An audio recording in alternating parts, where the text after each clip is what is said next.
आने वाली पीढ़ी को अवगत कराना चाहिए और उन्हें बताना चाहिए कि जब हम किसी को अपना राजा चुनते हैं और सिर्फ जातिगत आधार या उसके वोटों की गिनती के आधार पर चुनते हैं तो फिर हमारा क्या हश्र होता है। प्लीज मेरी कहानी को किसी राज्य से, किसी चुनाव से जोड़कर कतई मत देखिएगा। मैं राजनीति न समझता हूं, ना उस पर कहानी सुनाता हूं। मैं राजा रानी की कहानियां सुन सुनकर बड़ा हुआ हूं और दफ्तर में आने वाले फिल्मी कलाकारों के साथ तस्वीरें खिंचवाकर खुश होने वाला हूं। मुझे राजनीति और राजनेताओं से क्या लेना देना। खैर, मैं सीधे सीधे आज आपको उस कहानी पर ले जाता हूं जिसे सुनकर मैं बहुत देर तक हंसता रहा, बहुत देर तक रोता रहा। कहानी एक बंदर की है और कहानी उसके राजा ने की है। तो उस जंगल में बंदरों की बहुत आबादी थी। सारे जानवरों से अधिक उस जंगल में बंदर हो चुके थे। ऐसे में जब पूरी दुनिया में लोकतंत्र की धूम मची हुई थी, पूरी दुनिया लोकतंत्र की हिमायती हो चुकी थी, तो उस जंगल में भी जानवरों ने आवाज उठाई कि अब चुनाव के आधार पर जंगल में राजा चुना जाएगा। बात सही थी। जंगल में एक शेर था, 4-5 हाथी थे, भेड़िया था, हिरण, लोमड़ी, सियार, गधा, बैल, खरगोश, न जाने कितने जानवर वहां थे, लेकिन बंदरों की गिनती सबसे ज्यादा थी। ऐसे में लोकतांत्रिक पैटर्न पर चुनाव की आवाज उठी तो आबादी के आधार पर बंदर चुनाव जीत गया। लो जी, बंदर उस जंगल का राजा बन गया। पूरे जंगल में खुशी की लहर दौड़ पड़ी। लोकतंत्र जीत गया, बंदर राजा बन गया। लो जी, बंदर राजा बन गया। अब लोगों को ना शेर का खौफ रहा, ना हाथी का। अब जंगल में अगर जानवरों के बीच कोई झगड़ा होता तो जानवर उसकी शिकायत बंदर के पास लेकर जाते।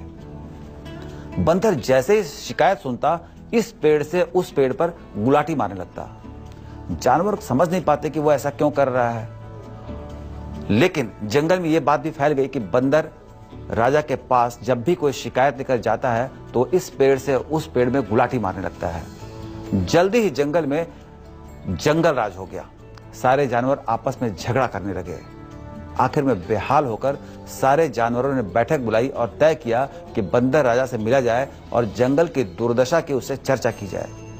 सारे जानवर इकट्ठा होकर बंदर राजा के पास पहुंच गए। कहने लगे, महाराज, जब से आप जंगल के राजा चुने गए हैं, जंगल की स्थिति बद से बदतर होती जा रही है। आपके पास जब कोई शिकायत लेकर आता है तो आप कुछ करने की जगह बस गुलाटी मारने लगते हैं। बंदर ने बहुत धीरे से कहा कि मुझे जो आता है मैं वही करता हूं।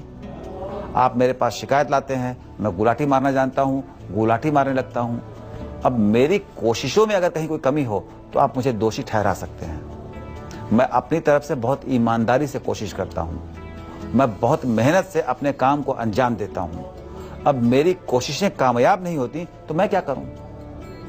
इस कहानी को सुनकर मैं हंसने लगा। नहीं, मैं बार बार कह रहा हूं हंसने लगा, दरअसल मैं रोने लगा था।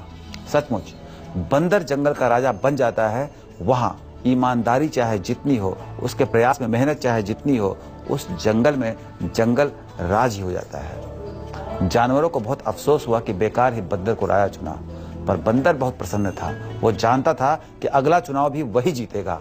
उसने चुनाव का पूरा गणित लगा दिया था। आप के हिसाब से 70% वोट उसी के पास थे।